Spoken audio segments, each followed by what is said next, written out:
This is the I Read Comic Books podcast, the very best podcast for regular comic book fans. I'm your host, Mike Rapin, and join me this week, two guys. This week I'm joined by Nick White. Hey. And Zach McCrary. What's happening? Thank you both for joining me this week. You're just regular folks to me at this point. There's nothing special this week. I'm sorry.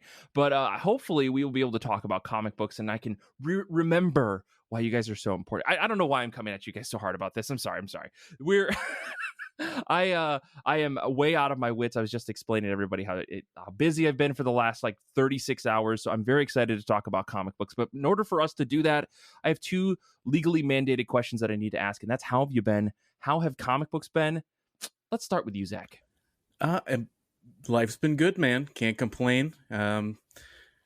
I've continued my run through my library's comic book resources, which has been a lot of fun. Nice. And it's whoever I'm just loving it. Just These being chumps able to go just in there. giving it away for free. I tell you, they're just sitting there for you to take whenever you want to. But yeah, that's This is when we discover Zach does not fully understand libraries. Sometimes they call me, they're leaving messages, they're sending me over to collect. Who knows what collections are, but yeah. What I don't understand because they're there and I take them and then they want them back. Yeah. I don't get it. I know it's a foreign concept, but you do have to bring them back, Zach. I am glad to hear that your library is well stocked enough that you feel like you're getting your quote unquote money's worth in terms of what's available. It is, and there the cool thing is my library has some interconnected other smaller libraries, and all of them also have. And so if something is missing, I can usually get them to send it over. So far. Well, there have been some instances of where I want volume 1 and 2, but the only thing they have in rotation is 3, 4, and 5, and I'm like, why is this? Why? Interesting. Probably because someone stole them from the library and never brought them back. Not me. Yeah. Yeah, man, it's been great, and I've been reading some good stuff, such as shall I just roll on? I suppose. Yeah. Superman Lost. Have you guys ever read Superman Lost? No. What is this book? I had this is one that completely was off my radar. So it's 10 issues, and it's written by Christopher Priest with art by Carlo Pagulayan and Jason Pax, colors by Jeremy Cox, letters by Willie Schubert. First off, the art team on this book is fantastic. Pagulayan and Pax and Cox bring this story to life just beautifully. The places Superman visits are varied, and the place he sort of falls in love with has enough similarity to Earth that you can totally understand why he seems to cling to it. And I really like Pagulayan's Superman. He doesn't reinvent the wheel or anything, but his version is just it's right on the money. You know what I mean? It's a nice right on the money Superman. Other than the new cool bright white suit that Supes gets along the way for this book. It's this special suit that was made for him that he could harness yellow sun energy so that he could keep going, flying through space, where there's nowhere near rays of sun that could give him his power. And then when he comes home, we see him continuing to wear it a lot, kind of still clinging to this part of the person he grew to be, almost like a safety blanket. So I should probably tell you a little bit about the story. So this is Superman's version of the Odyssey in a lot of ways. With less crazy hijinks, but more about he gets lost along the way and has to find his way home, and it takes a long time, and he has trials and tribulations. So Superman goes on a routine mission and then comes home to Lois within the hour, but the truth is that he's been gone for 20 years, a shot across the universe, so far from home that the simple act of flying back won't be enough. And yeah, it's pretty wild. So while he's gone, he lives an entire other life. He makes new relationships and finds himself on a planet very much in need of a Superman. The whole book is spent on Superman trying to figure out a way to get home. And like I said, I just picked this one up on a whim. I'd never heard of it. But when I picked it up at the library and saw that it was Christopher Priest and Carlo Pagulayan doing Superman, I was like, well, this could be interesting. So boy, was it ever. Not only do we get a fascinating tale of Superman's struggle to get back to the planet and woman that he loves through sheer force of will, we see that even though his outside is impervious, his mind and heart are not. And like Priest does an amazing job of taking our favorite super god and reminding us that he's just as human as we are on the inside. Like for instance, when he finally makes it home, we get to see how the last 20 years have changed him, and he finds himself forgetting to breathe sometimes because he spent so much time in space just flying alone in the void that sometimes like Lois has to be like, you breathe, honey, you gotta breathe, you gotta remember to do this. And he barely speaks because he's so used to being alone, so Lois has to work hard on making him remember how to people. And which I think is really fascinating. Like you don't think about the fact that if someone is alone for that amount of time, that it completely changes who they are because they're not used to doing normal things like just talking and I mean, and for him, because I'm sure he can hold his breath for a long time, breathing. And he also comes home with a level of guilt and longing for the second planet that he called home and grew to care for, but I won't get into why. Like, you'd have to read for that. But Priest does such a great job of incorporating like real science into the story. In so many instances, we have superheroes just kind of gallivanting through space with no repercussions. They're just like, oh, I gotta go across the galaxy, I can do that in like 45 minutes. But this is not that. Like, this is, somehow you got to this side of the universe, and it is not as simple as like Superman could fly home, not in the easy way that we could think of. And Priest treats space as it is, like it's and there's also some great use of like theoretical physics as well concerning black holes specifically, and it's so good. It brings Superman back to the core of what he was originally before literally creating a genre all of his own. He was a sci-fi character. It's a science. This is very much feels like a science fiction story instead of a superhero story.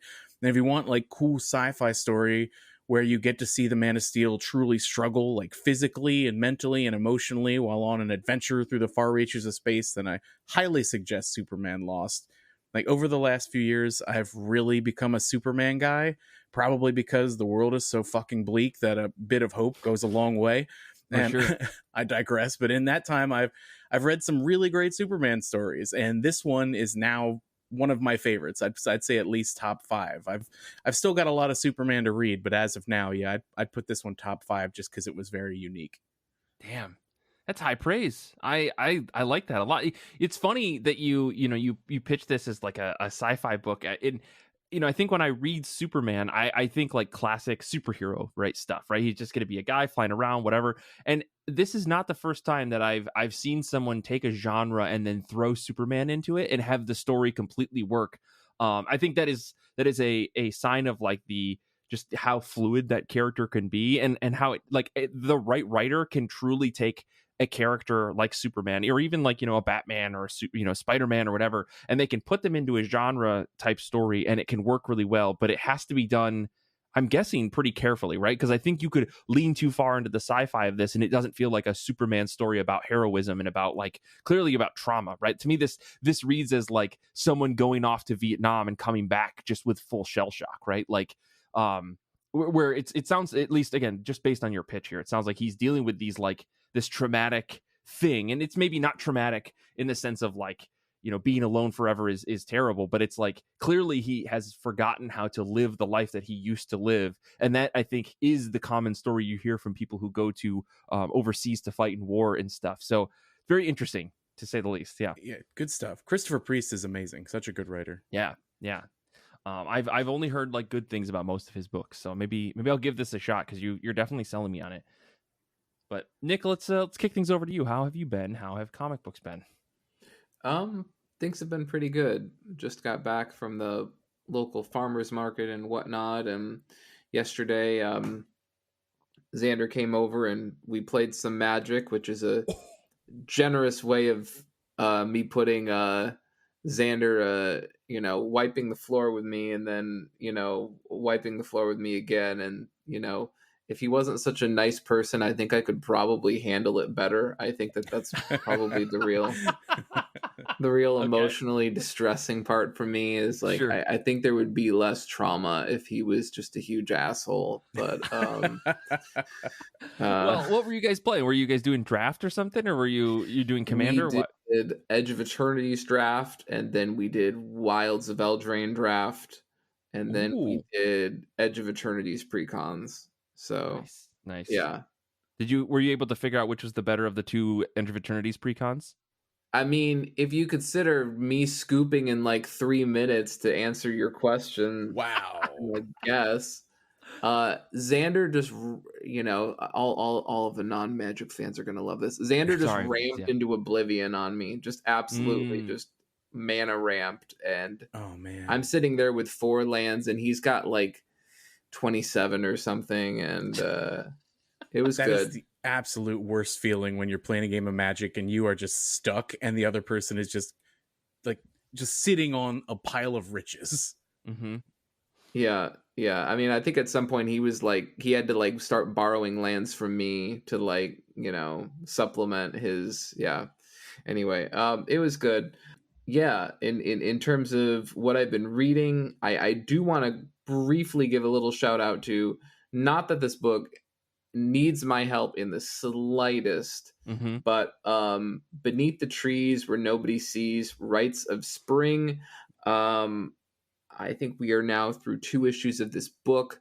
Mm-hmm. I wanted to simply shout it out and really not say much more, because discussing this book at anything more than a surface level starts to erode the enjoyment of the book. And all I'll say is this: for those of you who have read the first miniseries, and maybe I came away from it sort of like, how am I really supposed to root for this person / feel about this person / can I root for this person? Right. Are they the bad guy and I'm the bad guy for rooting for them? I'll leave it at that. But if you came away from that miniseries a little morally perplexed on how to feel, I think the second arc has really set up a cat and mouse game that, I don't know, sets up maybe it's not as easy or simple as good versus evil, but I think if you had some issues with the first arc, you might feel a little bit better about the second. I like the second arc so much more. I love that it's like the books shifted from like the 80s into the 90s, and there's like this early like 94 95 Netscape navigator like aesthetic as like the beginning of the internet, like the dawn of mainstream internet, like where everyone starts to actually have an email account and everything. Like the graphic design aesthetic of this book is so freaking good, and I just want to say that if you haven't read Beneath the Trees, you should start. And if you read the first and you were like, I don't know, start the second arc. For me, it's miles ahead of the first arc. And that's all I want to say. Anything beyond that about that book starts to really get into stuff that I think people should just enjoy on their own. But yeah, are either of you reading that book, or are you current, or? I have the 2 issues, but I haven't read them yet. But I loved that first run. I thought that book was so amazing. Yep, okay, so I'm gonna report Zach to the police, because clearly, if you enjoyed the first arc, then we know where you stand, and maybe we need to like see if you have any dig sites in your backyard. I don't know, man, but only a couple. Well, I read it and I liked it too, Nick. So you're gonna have to report us all. You can't report everybody to the police, That's okay? Right. We all loved it. Yeah. But no, it's so freaking good. Beyond that, I did read the book. I will speak a little bit more at length about, and not worry about really spoiling that much, is Shadow of the Golden Crane. This is a Dark Horse miniseries. It's within the World of Hellboy universe, which is sort of where a lot of the Hellboy adjacent books reside. And this one is by Chris Roberson. And on story, Roberson wrote iZombie, did a lot of Hellboy in the BPRD. The art is by Michael Avon Oeming, who's done a billion things, maybe best known for Powers with Bendis. Also recently did Blue Book. I think both miniseries of Blue Book with Tinian. Yeah. And beyond that, I also, let's see who else. Sorry, let me restart that. Beyond that, you've also got Chris O'Halloran on colors, maybe our favorite colorist at this point, who did the colors on Ice Cream Man, Time Before Time, billion other books, letters by Clem Robbins, who seems to basically do the letters on every single Dark Horse book since the beginning of time. Mm-hmm. So there you have it. And look, not all Hellboy books are created equal. Basically as my father put it when he was on the 10 o'clock news asking why he abandoned me in a Spencer's Gifts, they can't all be winners, right? Yeah. Deep-seated trauma aside, he was right.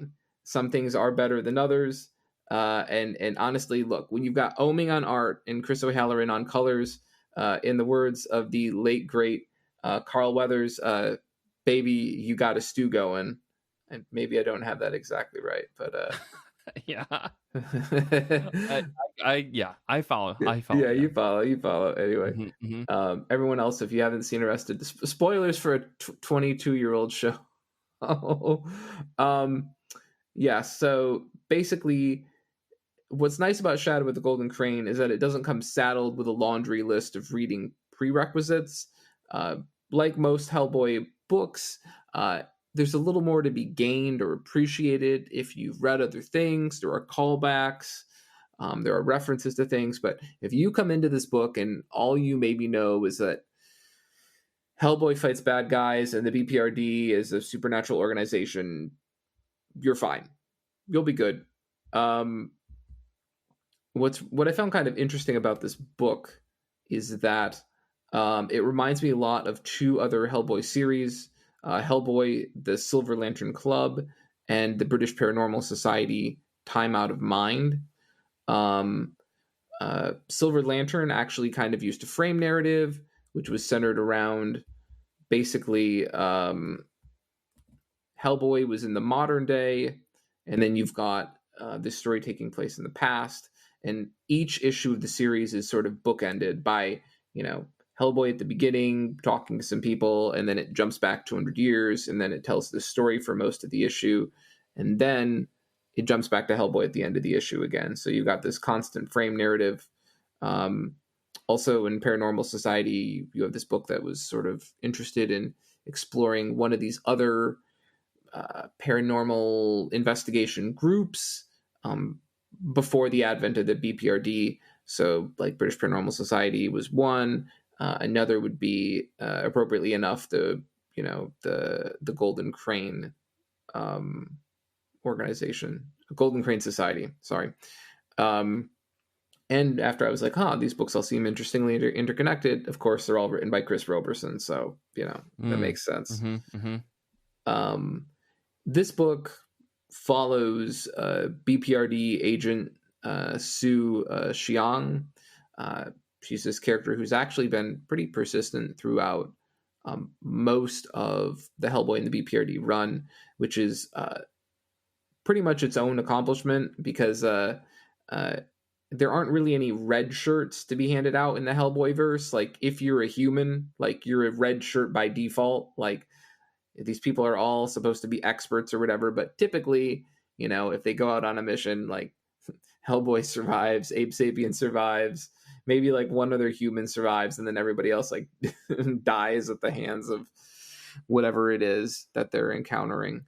But yeah, really interesting narrative, kind of goes along with this idea that all of these weird supernatural artifacts were being collected by this Golden Crane Society. And then in order to keep them out of the hands of Chairman Mao, that they went and scattered them throughout the world. And so Sue and the BPRD are basically going after these things and trying to find them. And the book basically suggests to some extent, that I won't get into, that Sue and her ancestors and her family are somehow linked in with this organization that may be involved with her family, and what are the implications of that. And it's nice to see Oeming on this book. I know, and I probably said it before, I'll say it again, like, get it. Oming is not for everybody. The way he draws bodies and anatomy and facial features are very stylized. I think some people find that his work is like very dark, actually like visually, not tonally. So it can be hard to sort of have things stand out.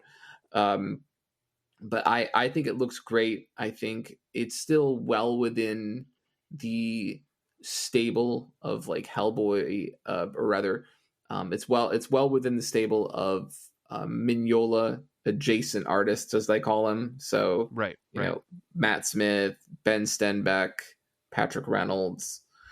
But yeah, it's really nice to see him just doing more work, and any time he is, I'm just pleased to check it out.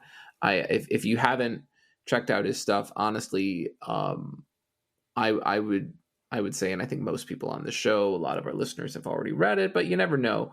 I found his stuff on Blue Book to be really striking. I think the color palette really made his like darker inks and his just generally darker work pop in a way that yeah.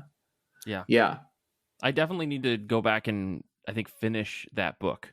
But it's interesting to hear you talk about Oming on a book like this and say that it's Hellboy adjacent, because now that I think about it, I'm like, I haven't been a big fan of his work, but I feel like it could work really well on a Hellboy book. Well, let me talk about what I've been reading this week. As folks who are listening on Patreon hopefully know, there's going to be a little bit that we recorded before we started recording about what I was doing this past weekend, where I haven't really been on the internet / I was trying to read comics, and they turned into like a whole Rube Goldberg machine of getting things done before I could actually sit down. I'll talk about that in therapy this week. But I did manage to sit down and read a couple of books. I want to shout out the Batman #1 that came out by Matt Fraction this week. I thought it was pretty fun. I was very surprised that I liked it as much as I did, because I feel like reading a book about Batman usually isn't my jam unless it's like a very specific type of Batman. And it turns out that this is a very specific type of Batman, because Matt Fraction is doing his thing with a character that I really like, where like Batman's got a shtick and he's sticking to it. Nice. And I loved the narration of this issue. I thought the art was really fun. I cannot wait to talk to Danny about this, is all I'll say. But nonetheless, great #1. If you're looking for a new Batman book, who'd have thought that the new Batman #1 would be really fun? I really liked it. But the book I want to talk about today that I read was Kill Them All. This is by Kyle Starks. This came out from Oni Press, I think a decade ago, because the version that I read was the 10-year anniversary. So I'm guessing that's how anniversaries work. This book came out. It's essentially a love letter to 90s era action films, like John Woo's 90s filmography, as it follows a police officer who's no longer a police officer, and another police officer he knows comes to say, hey, I need you for one last job, and the guy goes, I'm not even a cop anymore, I just drink. Meanwhile, there is this woman who her boyfriend just broke up with her by throwing a grenade in their apartment, and it turns out that they're maybe both assassins. And so the woman is like, well, I'm gonna go kill my boss, who is the head of this crime organization. Meanwhile, the two cops are also trying to arrest the head of the crime organization. Their paths cross as they make their way up this 12-floor building, and they have to fight guys on every single floor, because this is a 90s action movie. Right. It's so fun. If you like Kyle Starks' work, you will love this book. I understand why Kyle Starks got the jobs that he's gotten, like working on Rick and Morty, working on a bunch of other things, because he is a very funny writer. But just like every other Kyle Starks book that I have sat down to read, I always go, oh man, I don't know. Is this really that funny? Is it gonna be that funny? Is there any way it's as funny as people are making it seem to be? And it turns out that they are very funny. This book is hilarious, and it helps that by starting this book, you immediately are slapped in the face with, there's no reality here. This is going to be absurd. Like I said, in the first couple of pages of this book, a woman gets broken up with by her boyfriend as he throws a grenade in their apartment, and she gets blown out the window. Like, that is the beginning of this book. So ridiculous. The bits are perfect. I mean, Kyle Stark sets up a bunch of things and they fall down perfectly in perfect comedic timing. All of the jokes feel genuinely earned. Nothing feels like, everything is over the top the same way that a 90s action movie is over the top, but all of the comedy feels like perfectly in tune with that. So if you are a fan of 90s action films at all, you will totally love this movie or this book. I feel like it's very much like Old Head, though. I don't know if anybody else read Old Head by Kyle Starks, but it's a book that loves the idea of like the old basketball player who has to come back and finally play. It kind of reminds me of Space Jam in a lot of ways, but instead of aliens, it's about vampires. There's a whole thing with vampires in there. So it's this weird mishmash of like stupid comedy things. It's like, if you're not a fan of these types of movies and aren't willing to like let the satire just wash over you, you're probably not going to like this. But I found Kill Them All to be perfect because I love over the top 90s action movies. So it was super perfect. The last third of this book, like the beginning chunk of it is funny and there are some comedic bits, but by the last third, as everything starts to pay off, as the everything gets amped up to 11 over and over and over, it's just funnier and funnier and funnier. And there's one bit in particular, like I had to put the book down. I was laughing so hard about, because it's so deserved and so earned. I just was like, this is the cleverest thing you could have done with this for a numerous number of ways. And I don't even want to tell you what it is because it's so funny when you encounter it. Highly recommend this book, Kill Them All by Kyle Starks. Such a funny comic. The hardcover is absolutely beautiful. It comes with some extra like pages of interview that Oni did with him about like how Kyle Starks basically got his start. And the opening prologue for this book is really like inspiring, because I don't know if you guys know this, but Kyle Starks got his start in comics in like his mid 30s. Like he was just like, I've always wanted to do this, so I'm just going to make a comic and put it on the internet just so that I can feel like I did that, right? And he had just started having kids, just started his family, and it's like, guys, life doesn't end because you didn't start something in your 20s. It's such a like nice thing. I'm in my mid to late 30s now. Like, could I start making comic books right now? There's an opportunity here. You know, maybe I should do it. Not saying that I ever will. I just like, I really like the message that Starks gives in this to say like, you too could also like live your dreams if you want to. Just don't give up on them, you know? But yeah, super fantastic read. I genuinely, like every Kyle Starks book that I read, I always end up having a better time than I think I'm going to. And I don't know where that negativity comes from, but I'm always blown away. I'm always having a good time. Some folks on the IRCB Discord were like, have you read Sex Castle, which is his first big book? And I have not read that one. That's like the only one of his that I have not actually read. So instead of rereading old Rick and Morty issues, maybe I should go back and I should finally read Sex Castle, a book that I know Nick recommended to me definitely 8 years ago. For sure. Maybe I was gonna say, like, thinking back on it, I was like thinking, gosh, I'm glad he had fun with Kill Them All, because like I thought Sex Castle was fine, but I didn't super love it. I mean, I'm glad you had fun with this, because honestly, I've had the most fun with Kyle Stark's most recent stuff. I know you just like serial killers, man. That's why. That's like a totally different thing. I definitely love his weird true crime bent of the last year or two, but yeah. For those of you who aren't aware, like he also has worked on this book, Where Monsters Lie, which is about a bunch of cartoonish serial killers who all live in like a protected neighborhood. It's like a homeowners association. Yeah. It's like the conceit is very funny, even though it's a murder book. And I Hate This Place was also another horror book that he did that is very dark, but also very funny. I found that book to be almost funnier than it was quote unquote scary, because it takes like sci-fi bents, sci-fi horror, and then kind of flips it on its ear a little bit.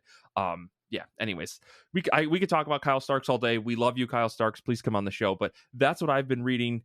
Let's move on. Let's talk about comic books that are new or old, or just something you're trying to get off your shelves. I want to shout out the couple of people who are on Discord with us, mostly Danny, who's here with us live on the show. Danny's going to be reading Punisher Red Band #1. Is this a new Punisher book? I imagine they're just like rated R Punisher. Yep, that's exactly what it is. Cool. Benjamin Percy and Julius Oda. Okay. Danny, let us know how it is. But let me kick things over to Zach. What is on the top of your pile this week? This is yet another one of my library finds. Hell yes. Yeah. Yes. It's like I was saying, man, whoever is curating that section is doing a bang up job, other than having volumes 3 and 4 of something and not 1 and 2. Like, other than that. See, but here's the thing. You go to your library and you tell them, you request that they buy more copies, and they'll do it. Libraries are the most important thing in all of American society, as far as I'm concerned, like in terms of building and continuing community. We need to protect our libraries at all costs, even if they don't have volume 1 and 2 of a series that you're trying to read, okay? Totally agree. You can request it, and they will 100% buy it. I'm 99% sure that's true. Every librarian I've talked to has been like, that's the move. Just ask and we will buy it. Especially in this day and age where libraries are probably mostly like, please love us. Please keep coming. Yeah, absolutely. Yeah. Anyway, sorry, So tangent. good. So the book that I picked up, it's called Beautiful Darkness. It's from Drawn and Quarterly.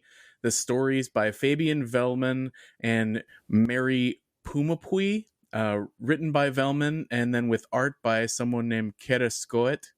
It's got the cool little umlaut.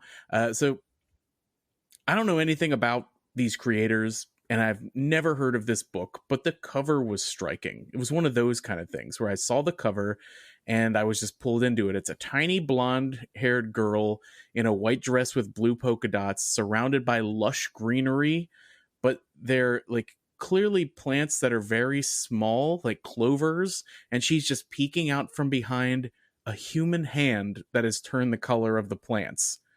And I was like, oh, what's going on? So from what I gather, this book is about a young girl dying in the forest, and then a host of tiny, often grotesque, tiny like people come out of her corpse and struggle to survive in the woods. And I saw it described as an anti-fairy tale. Like, the art is beautiful. Like, I this will just be for people who see the video, but like, look, like, this is the cover. It's just very, it drew me in immediately, like with the little, like the big eyes on the character. But the thing is, you do see that little girl, and it's very lifelike, and it's all watercolor, and it's like beautifully off-putting. Like, you know what I mean? Yeah. So the art it's beautiful in the most horrific moments. Like I said, one of the first images that you see is this little dead girl in the woods, and it's all in blue during a rainstorm, and it's awful. But Kerescoet portrays it so delicately and like almost respectfully. Like almost like this is nature taking its course is like the feeling. Maybe I sound like a psychopath now, like what Nick was saying earlier. But yeah. I'm checking the boxes over here. I mean, listen, it doesn't look good that back to back we were talking about murder books, and now Zach, you're like, oh, I love all this murder. Little girl is dead. It's great. This book is amazing. So because I don't know anything about these people and I haven't read this book yet, like I just grabbed two of the quotes from the back that made me want to check it out. So the first one is from Slate, and as the book's kingdom of pixies finds itself imperiled, capricious, and then pitilessly nihilistic, the juxtaposition of huge-eyed fairy tale archetypes and realist watercolors comes to feel like an existential wrongness. And then dude, you're gonna have so much fun with this book. I think so. And then the second one was Beautiful Darkness starts off like Alice in Wonderland, moves quickly into Candida, and continues and concludes like Kill Bill. In other words, it's quite a ride. And for anyone who hasn't read Candida, it's this like satirical novel by Voltaire about a goof named Candida who kind of struggles through the typical events of life, with the novel's ultimate meaning being like to live happily is to cultivate one's garden or focus on tangible improvements in one's own life and community. Except this takes place with a bunch of pixies who came out of the body of a dead girl. And yeah, it looks kind of wild. It's a European comic. It did have to be translated to English. Oh, that explains everything. Never mind. Don't worry. I'm too so sophisticated for us. Okay, I'm so excited. We're gonna only have a 4-day work week and gonna eat our baguettes. And all right. Nick's excited to start biking to work, all that kind of stuff. What's interesting about this is I have seen this book so many times. I think it was nominated for some awards. It has been on my maybe I should buy this list, I think, since it came out. Like, that cover is so striking. The idea of the book is really dark, but I'm sure there's something super beautiful about it that is kind of at the center. So you'll have to let us know, Zach, because like I said, I've been meaning to read this for a while. And you're the first other person I know who's talked about it. So nice. Let us know. I will. Let us know. Man. Nick, what about you? What is on the top? Or let me go over to me. Let me talk about what I'm reading. We'll end with you. Okay. Hey, Mike, any dead kids in your book? No dead kids, Oh, as far as God. I know. I'm done. I'm going to be reading this limited edition. You can't buy this anymore. Comic book Oh, called, boy.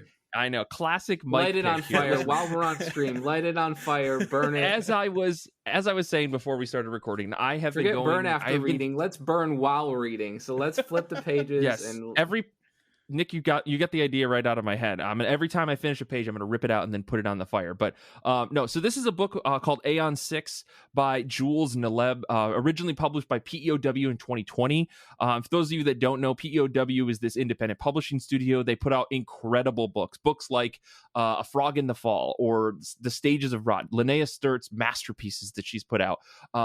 They also put out a bunch of other books that are very, very good. This one was one of them. I grabbed on a sale a long time ago. I completely forgot about it because as part of my ever-present, ongoing, slow and unsteady clean out your attic that you had to fill up because you were redoing the floors in your house project that I've been working on, I've been slowly but surely bringing books from my attic back into my office. And Aeon 6 was one of those books that I just kind of found as I was going through things, a book that I haven't read that I purchased probably not in 2020, but sometime probably in 2021 or 2022, that's just been carried with me through multiple moves. And so I want to actually sit down and read this. It looks like a weirdo little book. It's very pretty. For those of you that are seeing the video here, you can see there's like just a lot of muted colors and like, I don't know, a really detailed line work. And like the more that I see some of this, I'm wondering if I haven't already read it.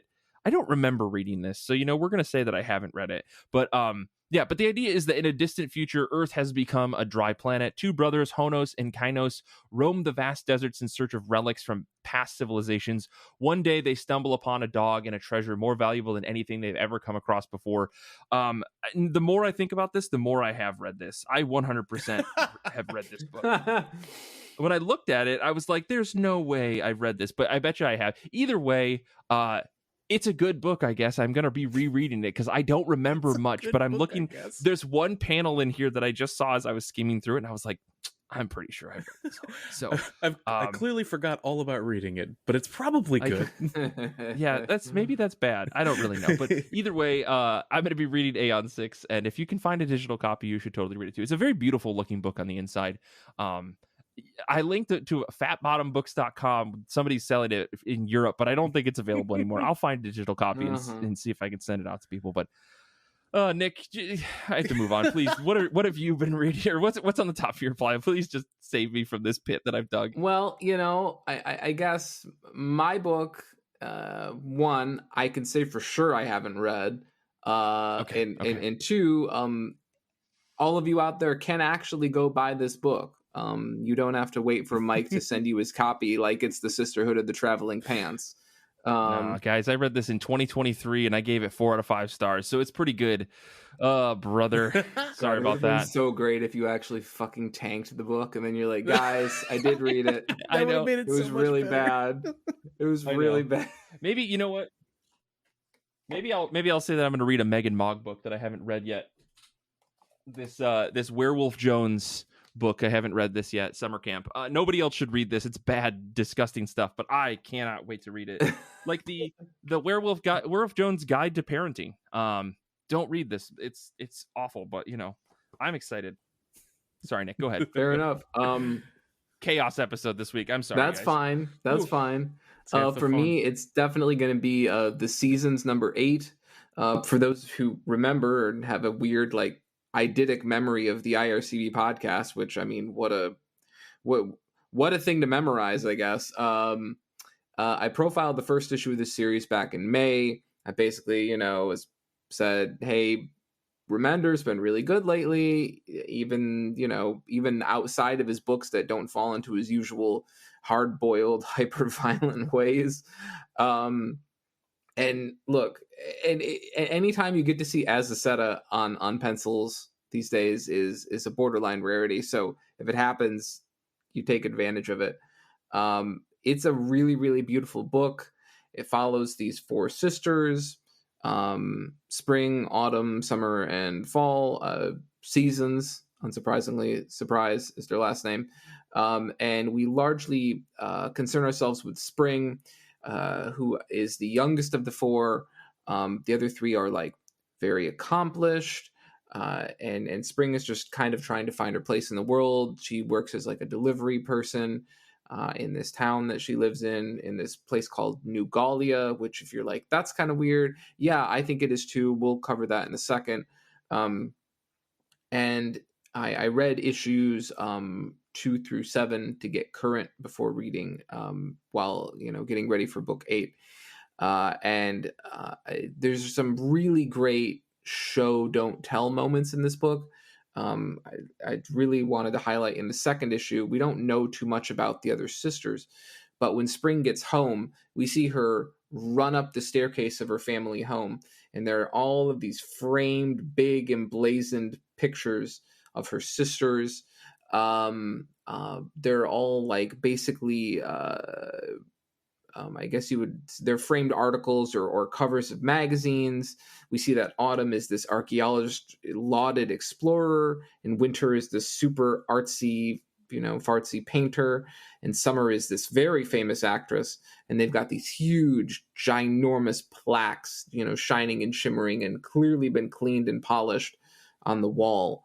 And there's nothing for Spring, which is sort of like, it's a very interesting, just silent moment, no exposition, where we get to clearly see what these other sisters do and really what the family seems to also think of Spring by comparison. There's just this clever little moment, no dialogue. I thought it was great. And basically you got these sisters, they have these famous parents who are also explorers. They've gone and disappeared, and these sisters have been forced to basically raise themselves, a la, I don't know, fucking boxcar children or whatever comparison you want to make here. God, okay. Yeah. And it's just a gorgeous, gorgeous, gorgeous book. Azaceta and Lopez have not only given these 4 sisters just these very visually distinctive appearances that unsurprisingly seem very much in comparison, compare with the seasons after which they're named, but they also just have a very distinctive color palette. When we see Spring burst into Winter's room, she's like the only orange and purple thing on the page of just a bunch of muted grays and blues and blacks. It's a beautiful, beautiful book. For those who don't remember what I discussed, just generally the plot writ large is that Spring is trying to get a hold of her sisters. Autumn reached out to her and talked about this looming threat coming in the form of this weird kind of circus that's been coming to town, and it's making its way through all these countries. And when it shows up, it's like it's doing weird stuff. And I don't want to elaborate much more on that because I think that starts to verge into the spoilers of this book. It's also just really visually interesting because the circus and the circus workers and the whole circus apparatus is very bright and it's cartoony and it just pops off the page, whereas the rest of everything feels, I wouldn't say like realistic, but I would say it feels lived in. It feels, like there's some realism to it. And in these issues leading up to 8, we actually get to see the circus come to town, and Spring is like knows not to go to it, and Winter has no intention of going, and yet Summer has no intention of not going because she's this like conceited actress, and so once she hears about this party, well, how can she not attend this thing? Like, how is there going to be a premiere without her, right? And yeah, I don't want to get too much more into the whole circus apparatus, but it does feel like Remender is trying to maybe do like a commentary on almost like toxic positivity. And maybe I'm reading into this book way too much, but there's almost sort of this peril of really enveloping oneself in like a echo chamber of diluted positive reinforcement, which is basically what I get whenever I come on this show. So I'm just kidding. But yeah, it almost feels like the book is trying to have a commentary on like just what it means to almost. I think we've seen this a lot in this day and age with AI and Chat GPT and all these other programs where it's like you can be like, Chat GPT, like, how do I be famous? And instead of like Chat GPT being like, well, maybe that's not what you want to do and maybe that's something you shouldn't pursue, Chat GPT is like, let me tell you how to do it. Or if you're like, Chat GPT, how do I form my own backwoods militia? And instead of like calling the police, like Chat GPT like gives you a detailed like 25-point step of how to do it. Like, sure. And I think South Park. I don't know if that's touched on this. That's how I started my militia. Right. I don't know if that's toxic positivity so much as it's information. Well, whatever you want to call it, just like authority. Relentless reinforcement. Like, yes.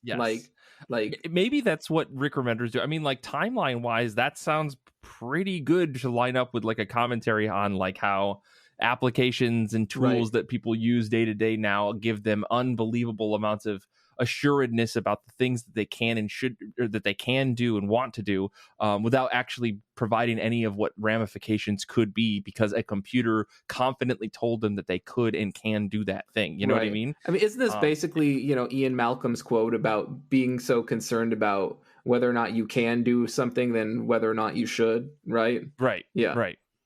Yeah. I mean, yeah, we'll save that for the post credits. So Nick, this book, you told me about it way back when. I told myself, Mike, you got to read it. I'm glad that there's been a huge pause because now I can catch up.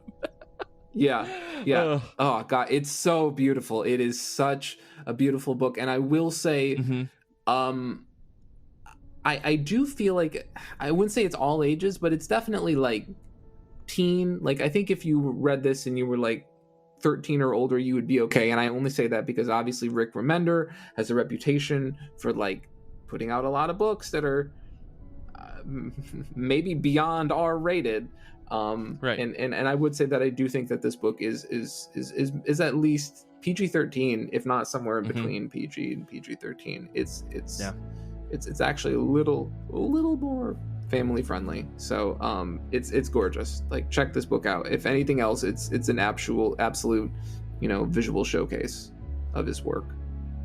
Awesome. Well, I mean, I think I said this before, but I think I got to try it for sure this time, maybe.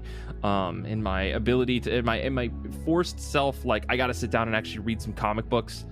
Maybe this one will be my next one, because I did get caught up on was it Zander Cannon's Sleep, which is very good. Maybe this other Image book will be the other book that I grab, courtesy of the very nice folks over at Image who have given us a bunch of comps of these books. So I appreciate the reminder on this. But I think that's going to wrap us up for today. I thank you guys for joining me today to chat about comic books, despite some of the technical difficulties that I hope no one at home has to hear. Thank you to Danny for proof listening today. Thank you, Zach and Nick, again for your time. Thank you, Zander, for being our editor extraordinaire. And thank you out there for listening. If you got this far in the episode, give yourself a pat in the back. What a swell person you are. But until next time, you got to remember, comics are good, and so are you.